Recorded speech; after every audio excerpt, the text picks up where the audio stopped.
And Brian's still asleep. And I'm like, okay, I'm not going to walk down there and see who it is. I'm just going to go back in the room and check the Ring camera, thinking I wasn't going to see anything. Like, I don't know, you kind of hear shit in the middle of the night.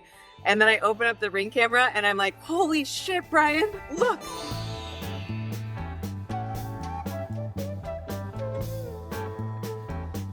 Welcome back to the Harley and Malarkey Podcast, Old Dog New Tricks. I hope that you missed us last week, but we're back. We're back with an exciting story this week. Yeah, the intro is too slow right here. It's like, oh my God, welcome back to the Harley and Malarkey Show. You'll never believe what happened last night.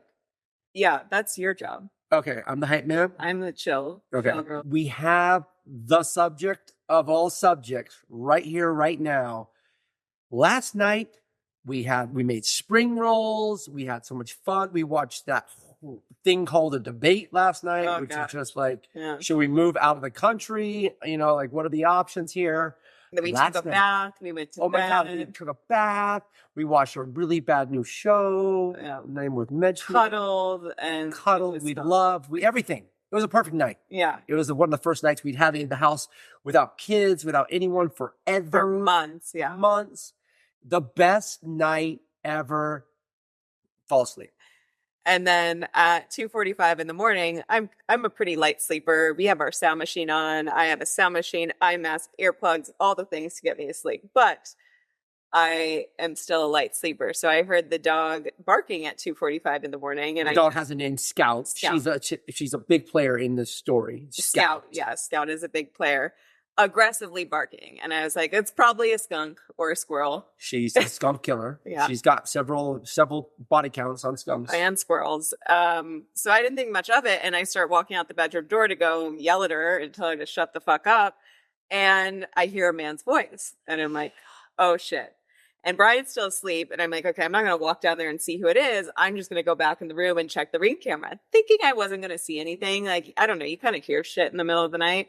And then I open up the Ring camera and I'm like, holy shit, Brian, look, there's a naked man at our front door. A naked man at the gate at the front. No, not at the front door. Not even at the gate. You made it all the way to the front door? Yes. God, I didn't even know this. That's right at the Okay, door. So naked people know that a lot of people in our country own guns. And I am one of them. And it is a registered handgun. And I was like, should I call the police? Should I not? And Brian's like, yeah, call the police. Call the police. I mean, this is like breaking and entering. You've entered our sacred dome. You've in our property. And the gate is heavy. Like, for somebody, he seemed a little bit strung out on drugs. For somebody to open that gate, like, they're on a mission to get here. The gate is heavy. Like, it needs WD-40. And scary. So. And there's a dog. Yes, you don't open a gate and walk into a yard with a large barking dog. The dog was locked in the house. Yeah. But could see through the window. Yeah, and was aggressively barking. Anyways, I called the cops. They're like, okay, they asked me a few questions and I just said, hey, there's a naked man at our front door. We're not really sure where he is now. This is somebody that normally is a little high-strung and a little panicky, giving the most casual description of the naked man at the front door as I'm clocking the 9, right? And I'm like, no, there's a man breaking into our house. And I kept telling Brian to relax. He's like, I'm on the phone with 911 and he's like yelling in the background, like telling me to say it differently. Anyways, I expect I was like, hey, should we go down there and see if we can still see him? And the dispatcher was like, no, he might have a weapon stashed somewhere. In his prison wallet. See, I didn't even hear that. Prison wallet, everybody. I hope you've heard of the term prison wallet. All right. It's one of Brian's favorite terms. Anyways, I'm thinking, it's 2:45 in the morning. There's going to be cops here within 10 minutes. Well, full disclosure, until 12 or 2:25 last night, I wasn't really good about locking doors in the house. Yeah. Right? So we get downstairs and I realize we have 3 doors into the house and 2 of them are unlocked. And I'm like, oh shit. I think this guy might be Robert Downey Jr. in us. Yeah, we're checking the rooms. I'm like, check Hunter's room. Get into the house. But now we can't see him. The gate's wide open. You can't see on the Ring camera if he walked away or if he walked inside the house. It stopped capturing footage. Anyways, so then Brian's like, oh, he could maybe get in through the roof. And so I didn't say he could get in through the roof. Yeah, you did. How? No. He's not a shapeshifter. He can't turn into like a puma by climbing.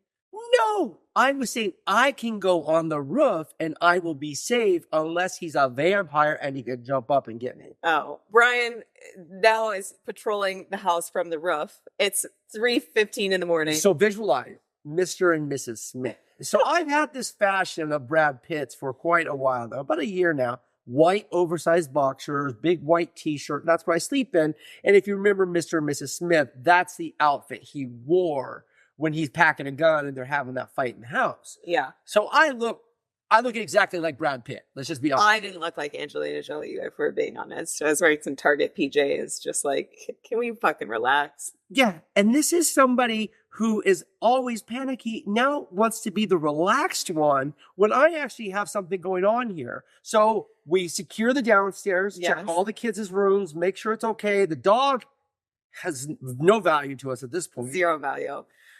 So then Brian decides to come start patrolling the house from the roof, and it's been like 30 minutes, and we still 30 have minutes, no cops. Now, these cops, I'm so sorry I'm interrupting, but It's I'm so okay. excited here.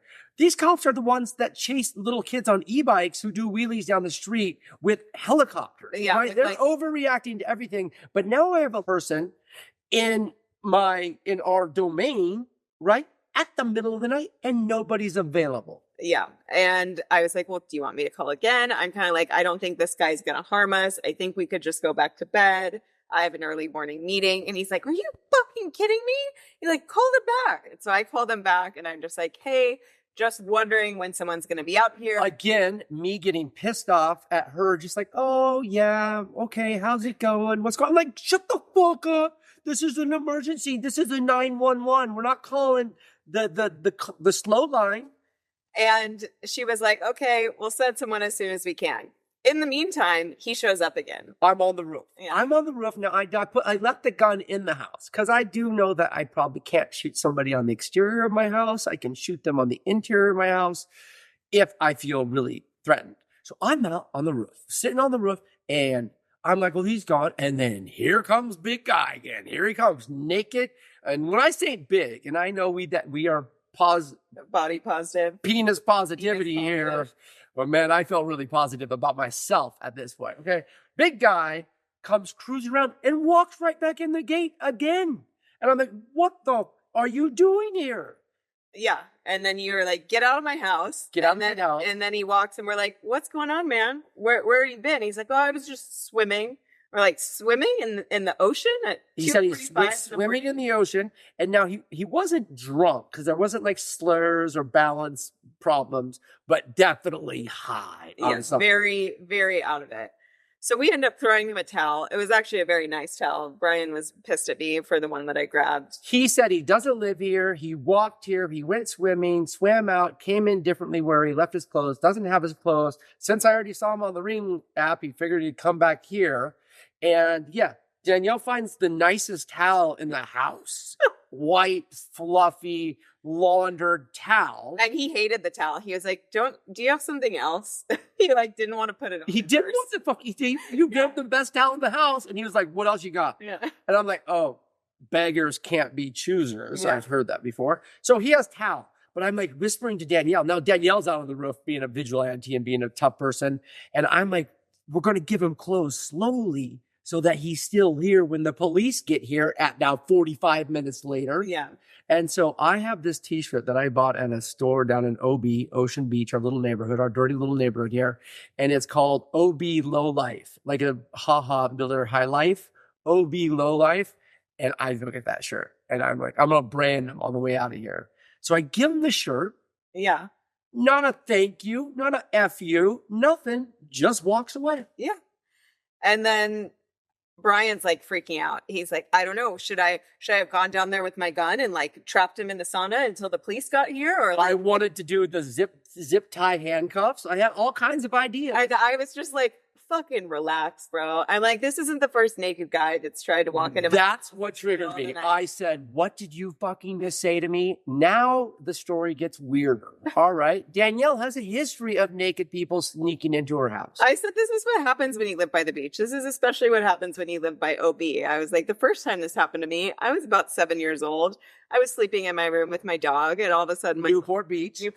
my little dog starts viciously barking. I look up, there's a naked man that just walked into my front door because my father did not believe in locking our doors either at the time. Oh, I love that. And I look out there and I'm like, holy shit. And I'm like, Dad. I don't think you cuss as a 7-year-old. Probably not. Okay. No. Holy crap. Poo. Yeah. Okay. My dad sleeps naked. So my dad comes running out of his bedroom. This is so good. Completely naked and is like, what the fuck are you doing in my house? What the fuck?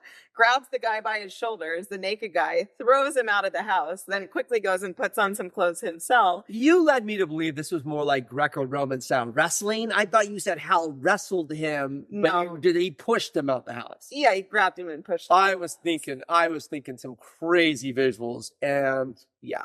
Okay. Yeah, no, your imagination has been running away with you since Just 2 in my the morning imagination last night. running away with me. And then my dad chased the guy down to our community pool. Naked? No, he put on his clothes. Oh. Waited for the cops to come. The cops were like, See, Hal was the man. He was the man, and he caught the criminal. I, again, let the criminal get away. yeah, but we don't know that he was a criminal. He looked like a lost soul. Yeah, but, if you can't say thank you for a nice fluffy towel and a really nice t-shirt, You're a then criminal. you're a criminal. Anyways, so then I called 911 for the third time. I didn't really want to. I was like, Brian, let's just go to bed. He's not here. We can lock the doors. And he's like, no, this is fucking bullshit. Call the cops. And I'm calling them. He's yelling in the background that I'm not being aggressive enough. He's like, tell them there's a naked man who has walked in my house twice. Anyways. My voice was so much manlier. No, it was. It was. I don't have a manly voice. And the dispatcher this time was kind of a bitch. And I'm also thinking, like, who are 911 dispatchers? It's not an easy job. Okay. One, you have to say, be don't be mean to them. I mean, but be mean. I sense of urgency. Yeah. Well, I mean, they have to be skilled in kind of human psychology and talking to people in distress, but it's kind of a shitty job. I'm sure you don't get paid much. Some really bad hours. Like, nobody wants to be talking to someone on the phone at 3 a.m. Anyways, this one was basically like, it's not an emergency for you guys. There's a pursuit going on right now. Somebody got stabbed. We don't have somebody on the way. I was like, okay, well, do you know when somebody will be able to be on the way? And she was like, no, I can't predict crime, ma'am. I don't know when there's going to be a stabbing. And I'm like, okay. And I'm like, Brian, let's just go to bed. We're done. Dude, I had adrenaline. I was just... and then I sorry to interrupt you, but then I was like, when Brian's therapist referred to him as an adrenaline junkie, I'm like, his adrenaline junkie is lit the fuck up right now. Lit the fuck up. I was ready to go on patrol. And, of course, then we're like, well, let's go close the gate. We haven't been downstairs outside, but we're feeling pretty good. And I'm like, so our dog has just gotten back from summer vacation at the ranch in Oregon, and she's more into killing varmints than anything else. I was like, oh, well, what'd be funny is if Scout ran out at him and then just ran right by him and went to the park. I opened the door. Scout runs out 3 o'clock in the morning. I told you. I was 4 o'clock in the morning. I was like, the dog. The dog is gone. Straight out the gate. And now I have to go look down the street for the dog. Yeah. And I was like, you're so terrified of this naked man that you're making me call the cops 3 times, and now you're just gonna walk down the street looking for your fucking dog? And he said, yeah, that's exactly what I'm gonna do. But I walked down the middle because I'm really, really fast. Even though I was in Ugg slippers, I think I could outrun the naked man. Anyways, we got the dog back inside. I got Brian back inside. I had to coerce him off the roof, get him in bed, and I was like, we're just gonna lock the door and get some rest. And we did. This was a redemption. And I just want to tell you what the redemption was from. So back a year or so, 2 years ago, we were on a vacation at a retreat that you had won because you're a great employee and you've been the best of the best. Anyway, we were late night, middle of the night, this hotel. We hear this chaos happening outside the door. And it sounds like this woman's getting murdered. And her business, her company has rented out 90% of the hotel. So we assume it's somebody from the hotel. From the company.